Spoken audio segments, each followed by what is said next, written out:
first game to get any advantage on anybody else. That's crucial. You get the second game. So we'll be talking about this question all year. Jim Matheson, Post Media. Dave, a couple of things. What do you feel that Tyler Ennis didn't get picked up on waivers, and how that helps your team? And the other question is, what do you want to see more from Kara? Well, first of all, Tyler is,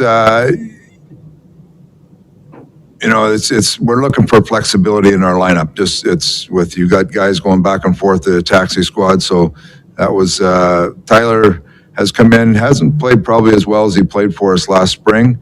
I don't know if the injury has something to do with that, but he's a guy I look at. He's great depth for our top two lines. If we, knock on wood, we had an injury up there, but we're looking for a heavier, a penalty killer mindset below that.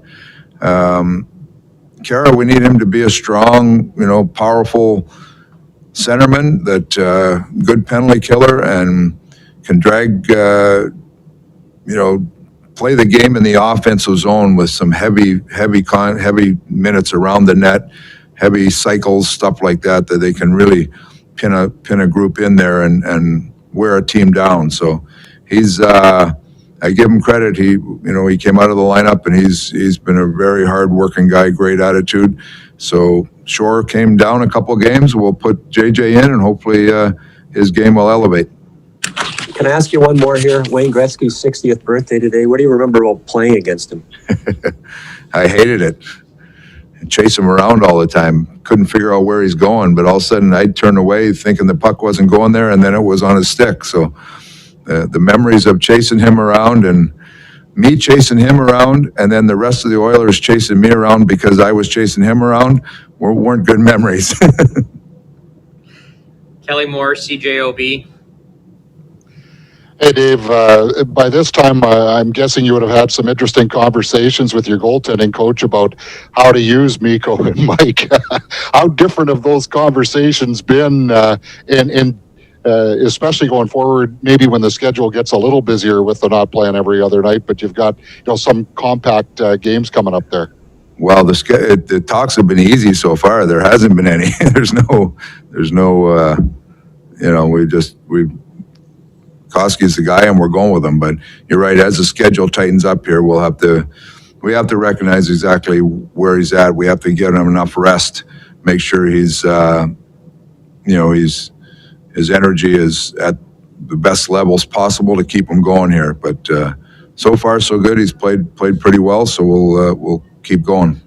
Yeah, and what's his personality like towards that, Dave? Do you have to tell him, get some rest, or is he far enough in his career he understands that now? No, he's a veteran guy. He understands his body well. He understands the most important thing he can do is play well in the game. So Schwartzy does a great job with him, a little bit of video, just trying to keep him sharp when he needs a few shots here or there. But for the most part, we're just, there's a lot of things that are geared around him, making sure he gets enough rest.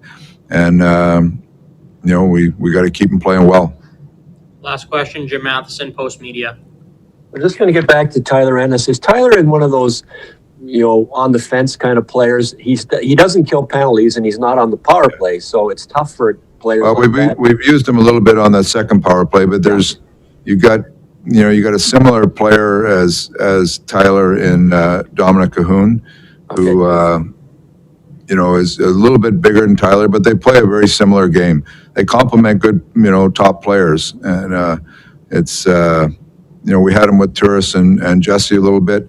Now we're trying to get a little bigger on that bottom end, and then we need penalty killers on the fourth line. So I talked to Tyler today. I mean, nobody's happy when they don't play or gone through waiver. It's a unique year like this. Like normally you got one or two guys that are unhappy. Now you got 8 guys that are unhappy every day. So it's just part of where we're at. You need depth. We're going to need everybody, but there's some players that are going to have to wait their opportunity.